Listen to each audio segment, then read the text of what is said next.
नमस्कार दोस्तों, मेरा नाम रूपेश कुराड़े है और आप देख रहे हैं कृष्णनयन चैनल।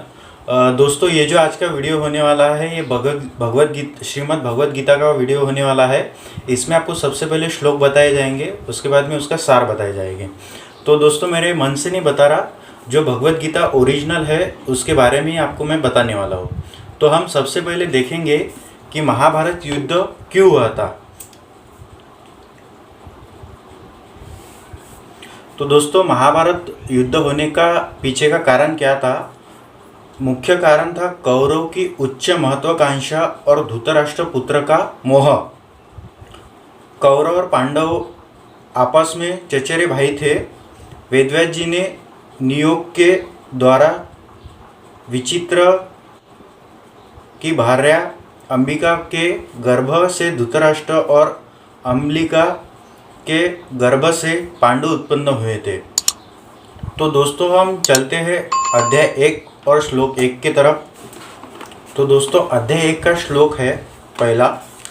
धृतराष्ट्र उवाच धर्मक्षेत्रे कुरुक्षेत्रे समवेत्ता युयुत्सव मामका पांडवा श्रेय किमकुर्वत संजय। धृतराष्ट्र ने कहा, हे संजय, धर्मभूमि कुरुक्षेत्र में युद्ध की इच्छा से एकत्र मेरे तथा पांडु के पुत्रों ने क्या किया? धृतराष्ट्र पूछते हैं संजय जी से कि धर्मभूमि के कुरुक्षेत्र में युद्ध की इच्छा करने वाले जो एकत्रित हुए हैं वो पांडु पुत्र ने क्या क्या किया है। तो दोस्तों, अपन चलते सेकंड श्लोक के ऊपर। अध्याय 1 श्लोक 2 ये है संजय उवाच का श्लोक, संजय जी का। दृष्ट्वा तु पांडवानीक व्यूढ़ दुर्योधनस्तदा आचार्यमुपसडम्य राजा वचनमब्रवीत। संजय ने कहा, हे राजन, पांडु पुत्र द्वारा सेना की व्यूह रचना देखकर राजा दुर्योधन अपने गुरु के पास गया और उसने ये शब्द कहे। संजय जी कहते हैं धृतराष्ट्र से कि पांडु पुत्रों का जो सेना है व्यूह रचना देखकर राजा ने मतलब दुर्योधन ने उनके गुरु के पास में जाके पूछा, मतलब जैसे ये शब्द बोले हैं। उसके बाद में अध्याय 1 श्लोक 3। पश्यत्या पांडुपुत्रानामाचार्य महती समूम विड़ा दुर्योधपुत्रेण तव शिष्येन धीमता। संजय जी बोलते हैं, हे आचार्य, पांडु पुत्रों की विशाल सेना को देखे जिसे अपने बुद्धिमान शिष्य द्रुपद के पुत्र ने इतने कौशल से व्यवस्थित किया है। मतलब संजय जी कहते हैं धृतराष्ट्र से, पांडु पुत्रों की विशाल सेना देखे जिसे आपके बुद्धिमान शिष्य यानी जैसे जो द्रुपद है, पांडव है, कौशल्य कैसे व्यवस्थित किया है, मतलब किस तरह से उन्होंने अच्छे किया है। उसके बाद में अध्याय 1 श्लोक 4। अत्र शूरा महेश्वासा भीमार्जुन समायुधि युयुधानो विराटस्य द्रुपदस्य महारथ। इस सेना में भीम तथा अर्जुन के समान युद्ध करने वाले अनेक वीर धनुर्धर है, यथा महारथी युयुधान, विराट तथा द्रुपद है। इस सेना में भीम तथा अर्जुन है, समान युद्ध करने वाले अनेक वीर है, धनुर्धर वीर है, यथा महारथी युयुधान, विराट तथा द्रुपद इसमें शामिल है। तो दोस्तों, चलते अध्याय 1 और श्लोक 5 की तरफ। दृष्टकेतु केचितान काशीराजस्व वीर्यवान पुरुजितकी भोजस्व शैवेश्य नरपुडव। इसके साथ ही दृष्टकेतु, चेकितान, काशीराज, पुरुजित, कुंती भोज तथा शव्य जैसे महान शक्तिशाली योद्धा भी है।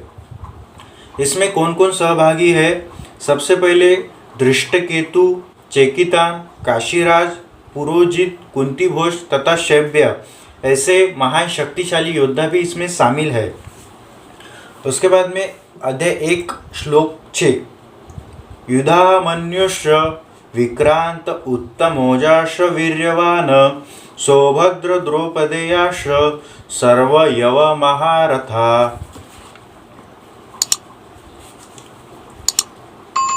पराक्रमी युधामन्यु अत्यंत शक्तिशाली, उत्तमौजा सुभद्र का पुत्र तथा द्रौपदी के पुत्र, ये सभी महारथी है। और इसके साथ में कौन कौन है? पराक्रमी युधामन्यु, अत्यंत शक्तिशाली उत्तमौजा, सुभद्रा का पुत्र तथा द्रौपदी के पुत्र, ये सभी महारथी है। उसके बाद में हम देखेंगे अध्याय 1 और श्लोक 7। अस्माक तु विशिष्टा ये तानि भोज द्विजोतम नायका मम सैन्यस्त संज्ञार्थता तान ब्रवीमि ते। किंतु हे ब्राह्मण, आपकी सूचना के लिए मैं अपनी सेना के उन नायकों के विषय में बताना चाहता हूँ जो मेरी सेना को संचालित करने में विशेष रूप से निपुण है। जैसे किंतु हे ब्राह्मण, आपकी सूचना के लिए मैं अपनी सेना और उनके नायकों के विषय में बताना चाहूँगा जो मेरी सेना को संचालित करने में विशेष रूप से निपुण है। उसके बाद में अध्याय 1 और श्लोक 8। भवानि भीष्म कर्णस्य कृपस्य समितिजय अश्वत्थामा विकर्णस्य सोमदत्तिस्तैव च। मेरी सेना में स्वयं आप, भीष्म, कर्ण, कृपाचार्य, अश्वत्थामा, विकर्ण तथा सोमदत्त का पुत्र भूरिश्रवा आदि है जो युद्ध में सदैव विजयी रहे हैं। तो जैसे जो दुर्योधन है उनके सेना में भीष्म, कर्ण, कृपाचार्य, अश्वत्थामा, विकर्ण तथा सोमदत्त का पुत्र भूरिश्रवा आदि जो युद्ध सदैव विजयी रहे हैं, ऐसे योद्धा मेरे साथ में है। ऐसे संजय जी धृतराष्ट्र को बता रहे हैं। उसके बाद में अध्याय 1 श्लोक 9। अन्ये च बहव शूरा मदर्ते त्यक्त जीविता नाना शस्त्र प्रहरना सर्वे युद्ध विशारदा। ऐसे अनेक वीर भी है जो मेरे लिए अपना जीवन त्याग करने के लिए उद्धत है। वे विविध प्रकार के हथियारों से सुसज्जित है और युद्ध विद्या में निपुण है। ऐसे अनेक वीर है जो मेरे लिए जीव त्याग कर सकते हैं, मतलब मेरे लिए जीव जैसे मर भी सकते हैं। ऐसे विविध हथियारों से सुसज्जित और युद्ध विद्या में निपुण है, मतलब बहुत सारे उनके पास में विद्या है जिसमें वो पराजित नहीं हो सकते। अध्याय 1 श्लोक 10। अपर्याप्त तदस्माक बल भीष्माभिरक्षितम पर्याप्त त्विदमेतेषा बल भीमाभिरक्षितम। क्या कहते हैं? हमारी शक्ति अपरिमेय है और हम सब पितामह द्वारा भली भांति संरक्षित है, जबकि पांडवों की शक्ति भीम द्वारा भली भांति संरक्षित होकर भी सीमित है। मतलब हमारी शक्ति अपरिमेय है, पितामह द्वारा भली भांति संरक्षित है, और जबकि पांडवों की शक्ति भीम में भली शांति संरक्षित होकर भी सीमित होती है। उसके बाद में अध्याय 1 श्लोक 11। अयनेषु च सर्वेषु यथा भागमवस्थिता भीष्ममेवाभिरक्षन्तु भवन्त सर्वयव हि। अतएव सैन्य व्यूह में अपने अपने मोर्चों पर खड़े रहकर आप सभी भीष्म पितामह को पूरी सहायता दे। संजय जी कहते हैं, यतः सैन्य व्यूह में अपने अपने मोर्चों पर खड़े रहकर आप सभी भीष्म पितामह को पूरी तरह से सहायता करे। अध्याय 1 श्लोक 12।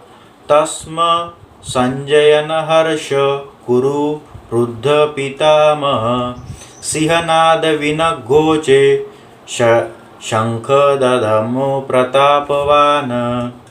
तब कुरुवंश के वयोवृद्ध परम प्रतापी यववृद्ध पितामह ने सिंह गर्जना की सी ध्वनि करने वाले अपने शंख को उच्च स्वर में बजाया, जिससे दुर्योधन को हर्ष हुआ।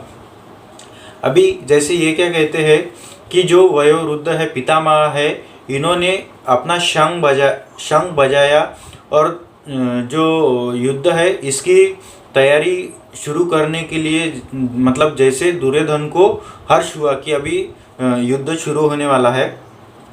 उसके बाद में अध्याय 1 श्लोक 13। तत शंकाश्रभैर्यस्य पनवानक गोमुख सहसैवाभ्य हन्यन्त स शब्दस्तु मूलोऽभवत्। अध्याय 1 श्लोक 15। पांचजन्य ऋषिकेशो देवदत्त धनंजय पौंड्रददमो महाशंक भीमकर्मा रुकुंदर। भगवान कृष्ण ने अपना पांचजन्य शंख बजाया। अर्जुन ने देवदत्त शंख तथा अति भोजी एवं अति मानवीय कार्य करने वाले भीम ने पौंड्रक नामक भयंकर शंख बजाया। भगवान श्री कृष्ण ने अपना पांचजन्य शंख बजाया, अर्जुन ने देवदत्त शंख बजाया और भीम ने पौंड्र नामक जो भयंकर बजने वाला शंख है वो बजाया। उसके बाद में अब देखेंगे अध्याय 1 का 16। अनंत विजय राजा कुंती पुत्रो युधिष्ठिर नकुल से सहदेवश्र सुघोष मणिपुष्पको। अध्याय 1 श्लोक 17। काश्यच परमेश्वास शिखंडीच महारथ दृष्टद्युम्नो विराटस्य सात्यकीष्टा पराजित। अध्याय 1 श्लोक 18। द्रुपदो द्रौपदेयाश्च सर्वस्य पृथ्वीपते सोमभद्रस्य महाबाहो शंखादधम्मो पृथक पृथक। अभी देखेंगे हम सार अध्याय 16, 17 और 18 का। हे राजन, कुंती पुत्र राजा युधिष्ठिर ने अपना अनंत विजय नामक शंख बजाया तथा नकुल और सहदेव ने सुघोष एवं मणिपुष्पक शंख बजाया। महाधनुर्धर काशीराज राम योद्धा शिखंडी दृष्टद्युम्न विराट अजय सात्यकी द्रुपद द्रौपदी के पुत्र तथा सुभद्रा के महाबाहु पुत्र आदि सबों ने अपने अपने शंख बजाए। जैसे कुंती पुत्र राजा युधिष्ठिर ने अपना अनंत विजय नामक शंख बजाया, नकुल और सहदेव ने सुघोष व मणिपुष्पक शंख बजाया। महाधनुर्धर काशीराज परम योद्धा शिखंडी ने शिखंडी शंख बजाया। दृष्टद्युम्न विराट अजय साहित्य द्रुपद द्रौपदी पुत्र तथा सुभद्रा के महाबाहु पुत्रों ने सभी ने अपने अपने शंख बजाए। अध्याय 1 श्लोक 19। सह घोषो धार्तराष्ट्राना हृदयानि व्यदारयत नभश्र पृथ्वी चैव तुमुल्योड्यभ्युन्नादयन्। अध्याय 1 श्लोक 19 का जो सार है, इन विभिन्न शंखों की ध्वनि कोलाहलपूर्ण बन गई, जो आकाश तथा पृथ्वी को शब्दायमान करती हुई धृतराष्ट्र के पुत्रों के हृदयों को विदीर्ण करने लगी। मतलब जो शंख बजने लगे, एक प्रकार का कोलाहलपूर्ण, जैसे भयंकर जो डरावने वाली जो है उस तरह से गर्जना होने लगी तथा आकाश व पृथ्वी को शब्दमय करती हुई धृतराष्ट्र के पुत्रों को विदीर्ण करने लगी, मतलब डरने जैसे करने लगी, जैसी मतलब कुछ प्रकार की एक प्रकार की विपत्ति आने वाली है, इस तरह से। उसके बाद में अध्याय 1 श्लोक 20, अथ व्यवस्थिता न दृष्टा धार्तराष्ट्रा न कपिध्वज प्रवृत्ते शस्त्र संपाते धनुरुद्यम्य पांडव ऋषिकेश तदा वाक्यमिदमाह महीपते। अध्याय 1 श्लोक 20 का जो सार है, उस समय हनुमान से अंकित ध्वजा लगे रथ पर आसीन पांडुपुत्र अर्जुन अपना धनुष उठाकर तीर चलाने के लिए उद्युत हुआ। हे राजन, धृतराष्ट्र के पुत्रों को व्यूह में खड़ा देखकर अर्जुन ने श्री कृष्ण से ये वचन कहे। अभी जैसे हनुमान जी जो है ध्वजा पर विराजमान थे, उसके बाद वे पांडुपुत्र अर्जुन अपना धनुष उठाकर तीर चलाते हुए कहा, हे राजन, धृतराष्ट्र के पुत्रों को व्यूह रचना में खड़ा देखकर अर्जुन जैसे उनको समझ में नहीं आ रहा था क्या करना चाहिए। तो देखते हैं अर्जुन का जो वाच है, अध्याय 1 श्लोक 21, सेनयोरुभयो मध्ये रथस्थापय मेच्युत यावदेता निरीक्षसे योद्धधुकामानवस्थितान्। अध्याय 1 श्लोक 22, कर्मया सह योद्धम व्यमास्मि स्मरण समुद्यमे। अभी अर्जुन क्या कहते हैं भगवान श्री कृष्ण से, देखिए, हे अच्युत, कृपा करके मेरा रथ दोनों सेनाओं के बीच में ले चले, जिससे मैं यहाँ उपस्थित युद्ध की अभिलाषा रखने वालों को और शस्त्रों की इस महान परीक्षा में जिनसे मुझे संघर्ष करना है उन्हें मैं देख सकूं। भगवान कृष्ण क्या कहते हैं अर्जुन जी कि भगवान जी, मेरा जो रथ है वो आप सेना के बीच में लेके खड़ा कीजिए। मैं सबके शस्त्रों को देखना चाहता हूँ कि ये जो है कि मैं किस तरह से जिनसे संघर्ष कर रहा हूँ उनके बीच में मुझे आप लेके चलो। उसके बाद में अध्याय 1 श्लोक 23, योत्समाना न वैश्यः यतेत्र समागता धार्तराष्ट्रा स दुर्बुद्धे युक्ते प्रिय चिकित्सव। अभी मुझे अध्याय 1 श्लोक 23 का सार क्या कहता है, मुझे इन लोगों को देखने दीजिए जो यहाँ पर धृतराष्ट्र के दुर्बुद्धि पुत्र दुर्योधन को प्रसन्न करने की इच्छा से लड़ने के लिए आए हुए हैं। अर्जुन जी कहते हैं, मुझे उन लोगों को देखना है जो यहाँ पर धृतराष्ट्र के दुर्योधन के मतलब धृतराष्ट्र पुत्र के जैसे दुर्योधन है उनको प्रसन्नता इच्छित करने के लिए जो आए हुए हैं, उनके साथ में जो युद्ध करने के लिए आए हैं, मैं उनको देखने आया हूँ।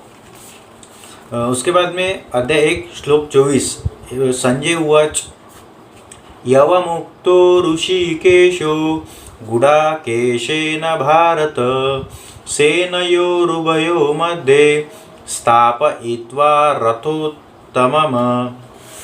संजय ने कहा, हे भरतवंशी, अर्जुन द्वारा इस प्रकार संबोधित किए जाने पर भगवान श्री कृष्ण ने दोनों दलों के बीच में इस उत्तम रथ को ले जाकर खड़ा कर दिया।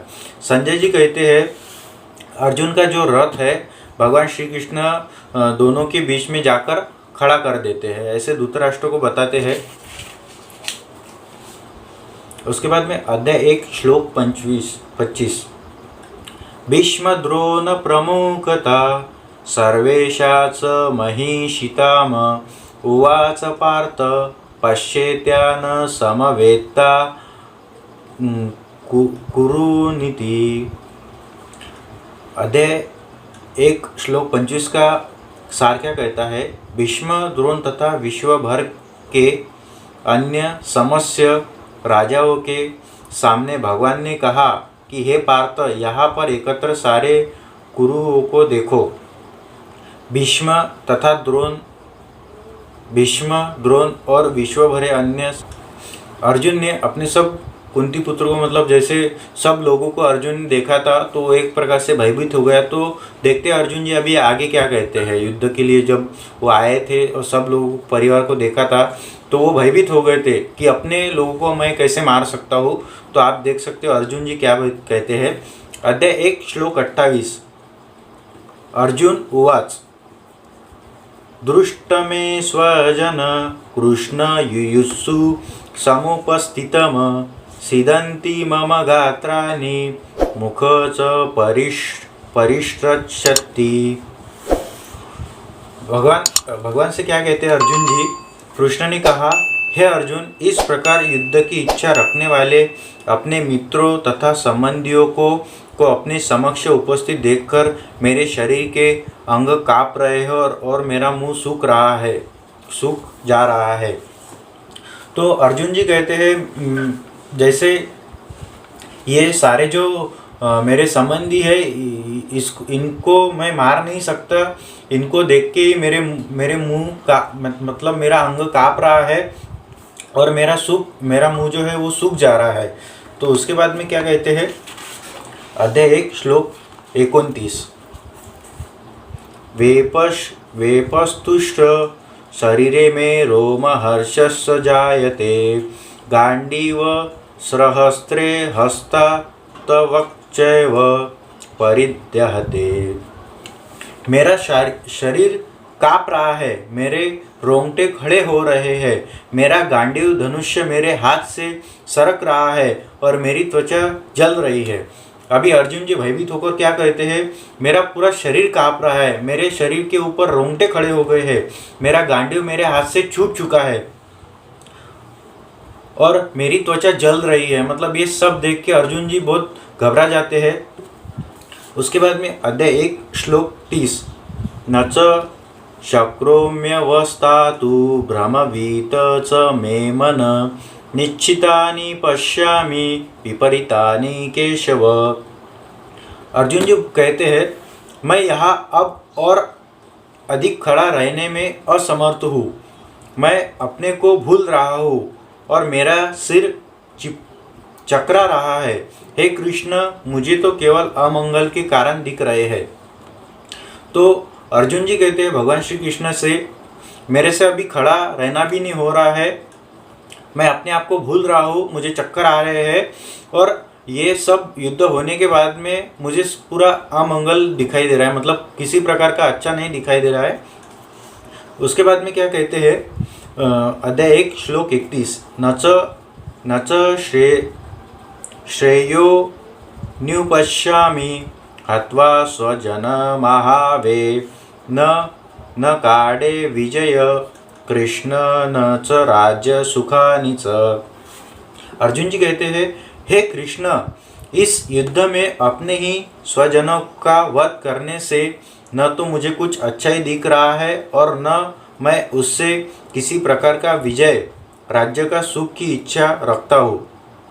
भगवान कृष्ण से कहते हैं, अर्जुन, इन सब मतलब जो लोग हैं इनको मैं मारकर किसी प्रकार के अच्छे ही नहीं साबित कर सकता और इसी प्रकार का अगर विजय मुझे मिलता भी है तो कुछ काम का नहीं है, कुछ अच्छा नहीं दिख रहा मुझे।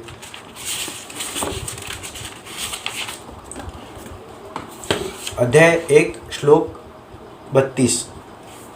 किनो राज्येन गोविंद की भोगे जीवितेन वा येषामर्थे कांडक्षित नो राज्य भोगा सुखानि च। अध्याय 1 श्लोक 33। त इमेव स्थिता युद्धे प्राणास्त्यक्ता धनानि च आचार्य पितर पुत्रास्तैव च पितामह।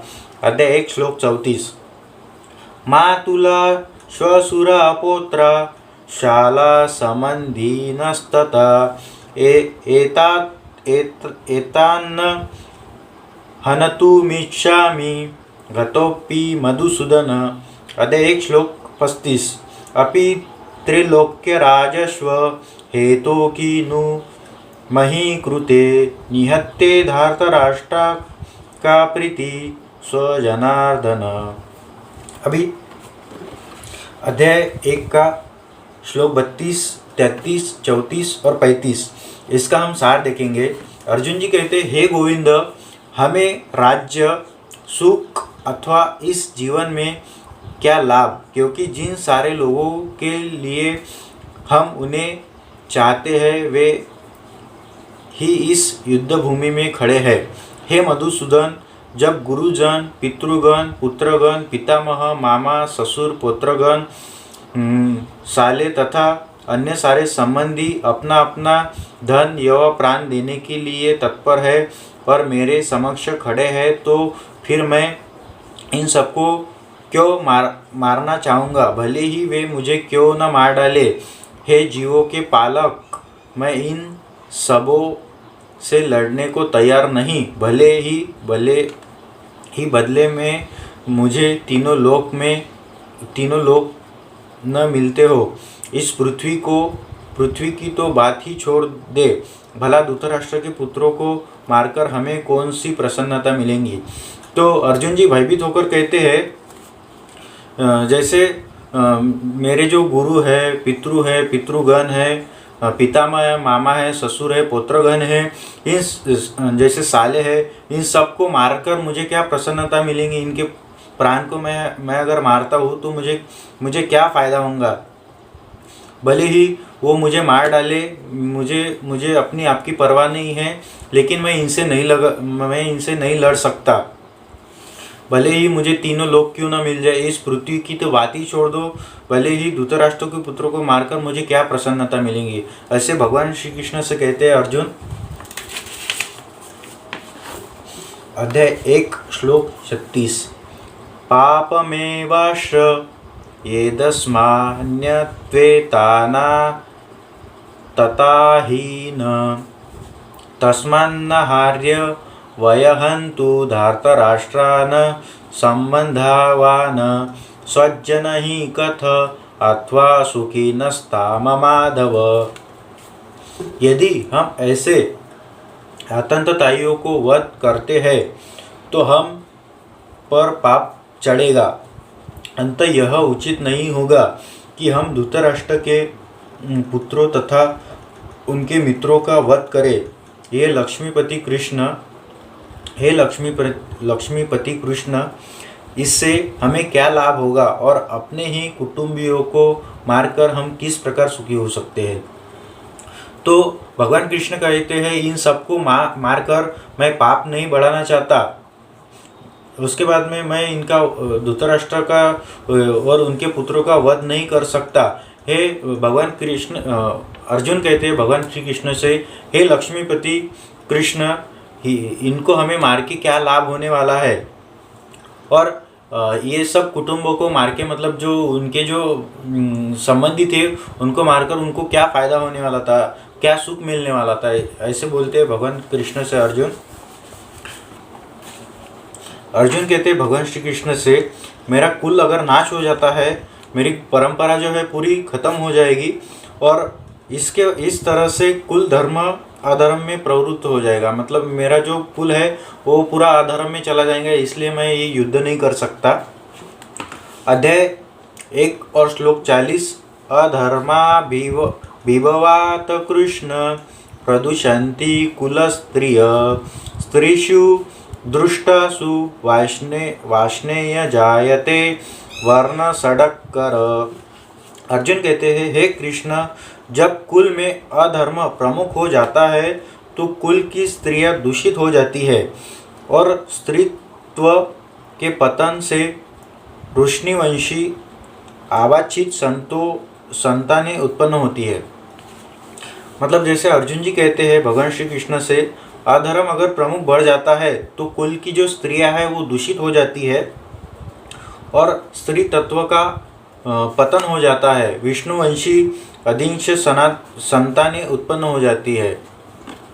उसके बाद में अध्याय 1 श्लोक 41 सड़क करो नर काव्येय कुलघनाना कुलस्त्यस्य पतन्ति पितरो दोष लुप्तपिंडोदक क्रिया।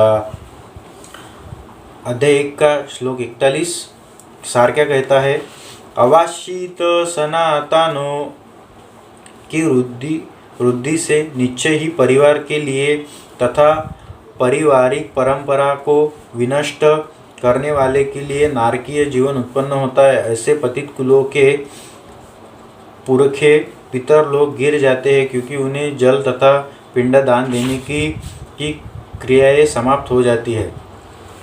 भगवान श्री कृष्ण से कहते हैं, अगर संतानों की वृद्धि से निश्चित परिवार के लिए पारंपरिक और विनष्ट करने वाले लोगों को नारकीय जीवन उत्पन्न होता है, मतलब नरक वाला जीवन उत्पन्न होता है। अगर अपने ही परिवार को अगर मारते हैं तो ऐसे पतित कुलों के पुरखे पितर गिर जाते हैं।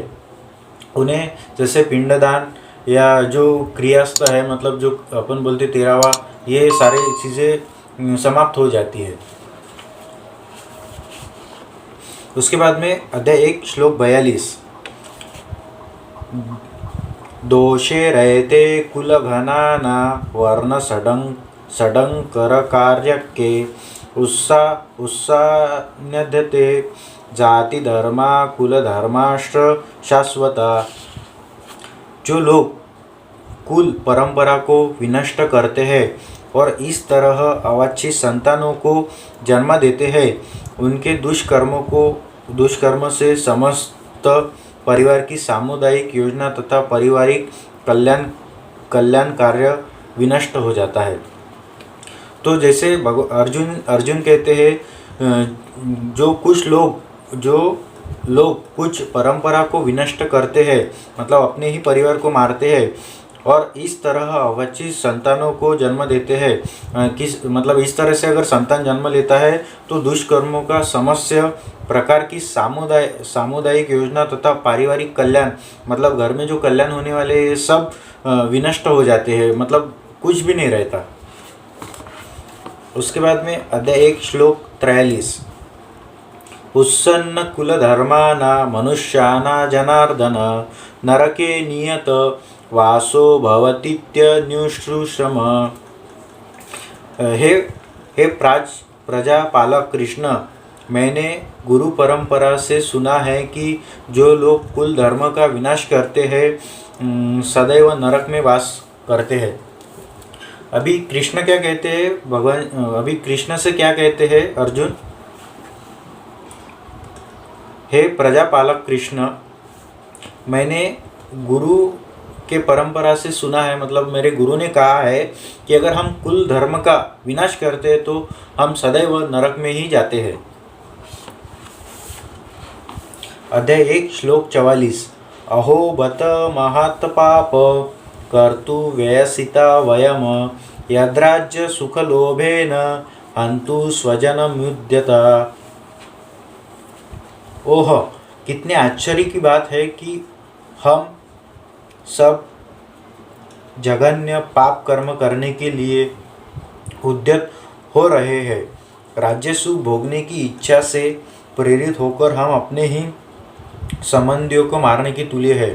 तो भगवान कृष्ण से क्या कहते हैं अर्जुन कि राज्य भोग करने की इच्छा से हमें कितनी प्रेरित होकर हम अपने ही संबंधियों को मारने जा रहे हैं। ये सारे जो हम पाप कर रहे हैं ये उद्यत है, मतलब ये कुछ काम का नहीं है, ऐसे अर्जुन कह रहे हैं भगवान श्री कृष्ण से। अध्याय 1 श्लोक 45। यदि माम प्रतीकारम शस्त्रपानय धार्तराष्ट्रारणे हन्युस्तमे क्षेमतरस भवेत। यदि शस्त्रधारी धृतराष्ट्र के पुत्र मुझ निहत्थे तथा रणभूमि में प्रतिरोध करने वाले को मारे तो यह मेरे लिए श्रेयस्कर होगा। अभी क्या कहते हैं अर्जुन जी? धृतराष्ट्र के पुत्र निहत्थे तथा रणभूमि में प्रतिरोध करने वाले मारे तो यह मेरे लिए श्रेयस्कर होगा। अध्याय 1 श्लोक 46। संजय उवाच यवमुक्तार्जुन संख्ये रथोपथ्य उपाविशत विसृज्य सशर चापशोक सविग्रमानस। अभी संजय जी क्या कहते हैं धृतराष्ट्र से?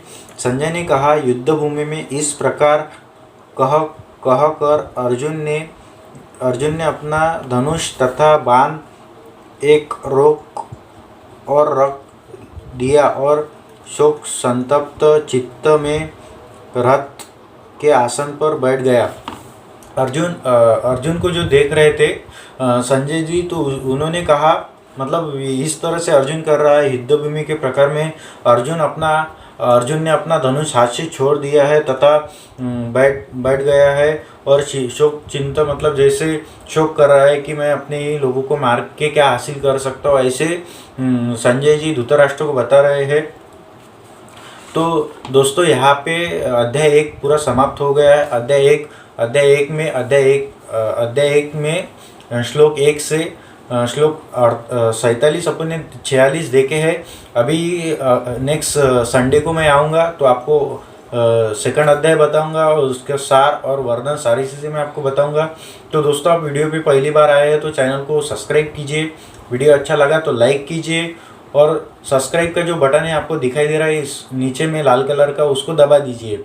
दोस्तों, आप वीडियो तो देखते हो लेकिन चैनल को सब्सक्राइब नहीं करते। हमारा मनोबल बढ़ाने के लिए चैनल को सब्सक्राइब कीजिए, वीडियो अच्छा लगा तो लाइक कीजिए।